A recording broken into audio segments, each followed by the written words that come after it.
Hey, what's up, everybody? It's Marcus. Please like and subscribe, and go to ProPhotoEdits.com where you can download my Lightroom presets and Photoshop actions. And I just uploaded 38 new presets for Lightroom for the EOS R.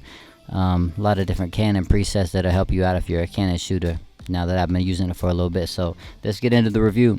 Hey, what's up, everybody? It's Marcus. I just wanted to give you a quick little first, initial impressions with the RF85 1.2 and the EF that I've owned for a very long time, 1.2 L2 for Canon on the EOS R. So I was doing a shoot, was it last week before, I can't remember now.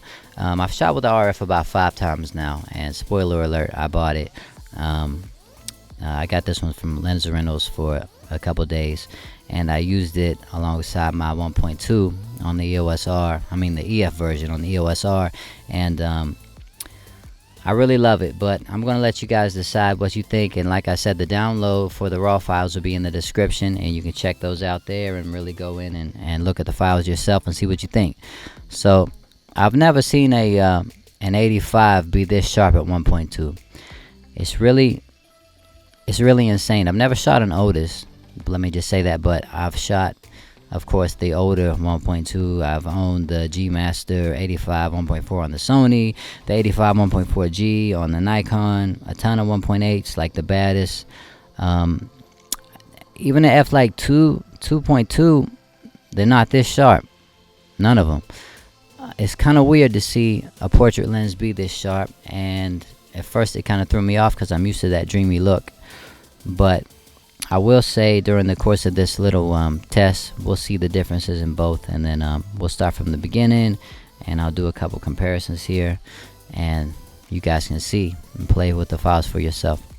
RF on the right, of course, EF on the left, and it's almost like you're waiting for the EF to finish, resolving, but that's not where we're going with this. This is 1.2, this is 1.2. This is incredible sharpness. I've never seen this before on any lens. My 105 1.4 is not this sharp, wide open. Still an epic lens. In some scenarios I like it better, just because of what it is, a 105. I like that focal length a lot as well. But neither here nor there. This is what I'm used to seeing at 1.2. It has a dreamy look. The skin almost looks like it has like a, like a shutter shake type of look to it, and I can appreciate that for certain images, certain people's skin. People don't zoom into their images like that unless they're printing big. But it's easier in post for me to soften skin than it is to sharpen eyes. It's more convincing if you don't have to sharpen the eyes. On the photos I've edited from this, you can see on my Instagram, and I run them before this video starts. Probably have already ran them. I'm doing this backwards. I haven't sharpened into the eyes. I just didn't do it. Unless I was showing you an EF version, because what I do when I pick the best files from a shoot is just, I don't care what lens it is. I never do. It's all about the expression, the lighting, the framing, all that. The lens I don't stress out about too much. RF on the right, EF on the left. Same thing we've just been noticing. The EF is not sharp at 1.2. The RF is incredibly sharp at 1.2. I have the vignetting profiles on right now. They have pretty much the identical amount of vignetting. The bokeh, they did not mess it up one bit. Same amount of fall off, starts pretty much at the same period. The minimum focusing distance is closer now. So you can get in there for that, that extra reach if your model has a face for a close-up of an 85, super close in portrait orientation. And I will say that typically with 85 I shoot, instead of landscape I'll shoot portrait, but I'm just trying to do this for the review here to be as much apples to apples as I can be. So download the raws and check them out for yourself. That's just incredible level of sharpness that I've never seen before on any portrait lens. Okay, let's move on. Let's just zoom in on this. This is the RF. I don't have another example of this from the EF besides the one we just looked at. Incredibly sharp. I wanted to show you this because there's no chromatic aberration to be seen on this earring, which I'll show you in a second. On the bright parts of her shirt, It's just not there, which we've been used to dealing with for a while with the older one. This image, incredible. Let me find another one that's similarly framed.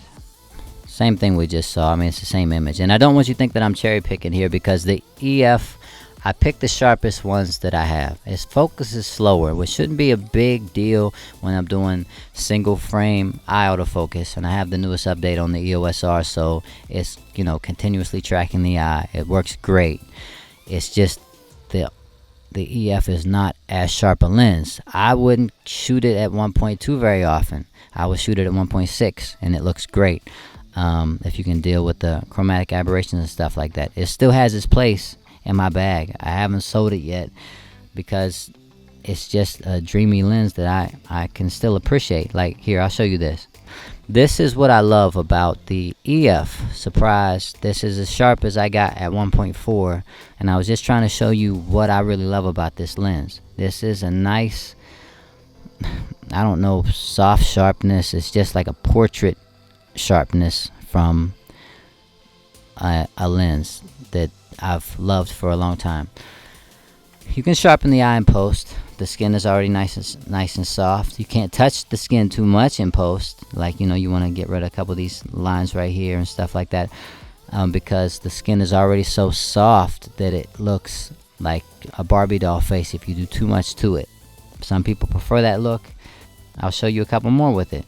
This is acceptable sharpness from an 85 wide open at 1.2. This is minimum focusing distance, and as you can see, this is the sharpest part of this image, and I took like 8 shots like this in a row. It should have nailed one of them.